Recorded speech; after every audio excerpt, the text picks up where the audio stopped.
Apo.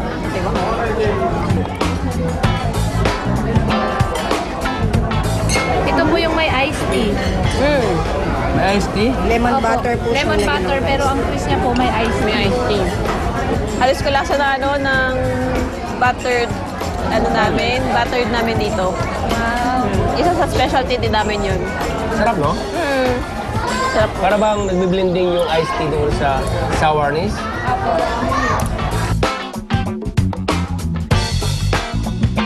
First time na kumain ako ng iced tea, parang naglalaro sa isip ko, pwede pala.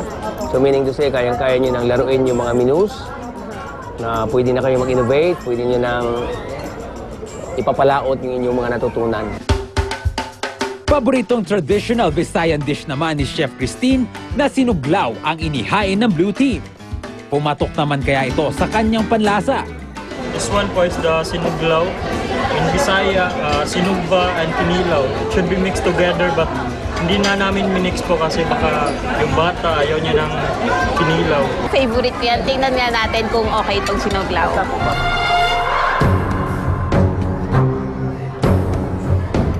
Medyo wala lang sa asin. Okay, Eileen and Jedro, would you explain to us? Bali, ang appetizer po namin is yung butterfly tahong. Then yung soup po namin is sinigang na hipon. Hipon. And our main course is tuna Belly. bakery hotel.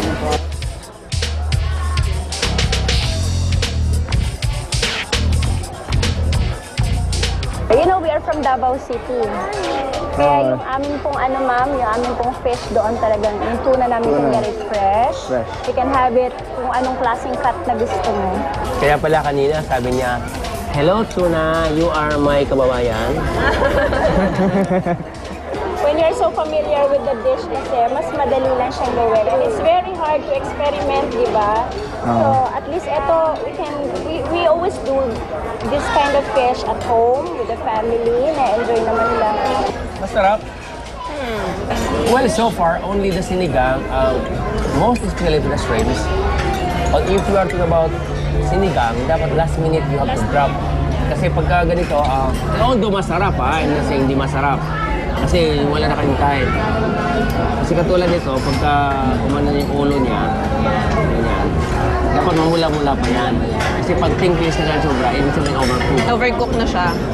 Tsaka pa Dapat ganun pa lang siya, Yan. Pag gumano na yan, kasing edad ko na yan. Okay? Well, maganda yung napipi-pleasure kayo kasi yun ang that is the name of the game. Opo, And the good thing is we made it. Oh, we made it. We made it. May fear kami na parang nahirapan kami kanina. Baka hindi namin kakayanan. But medyo praise nabuhayan God, we made it. ako kahit pagod ako sa sa kakatakbo, kakaluto. Guys, ito pa! Pulutan! Matapos ang mega showdown sa dampa, masayang nagsalo-salo naman ng hapunan ang mga cook habang nagde-deliberate ang masters of the table. Kapay-kapay. Okay, so Christine, meron na tayong napupusuan kung sino talaga mananalo sa labanan na ito. Oo nga po may favorite team ako Kaya lang medyo hilaw, ang iba naman medyo matigas, at ang iba naman ay medyo bland. Dapat laging masarap. There's no more second chance. Bahay Kubo Challenge naman ang haharapin ng Amazing 8 ngayong Sabado. Para tulungan tayo sa ating challenge,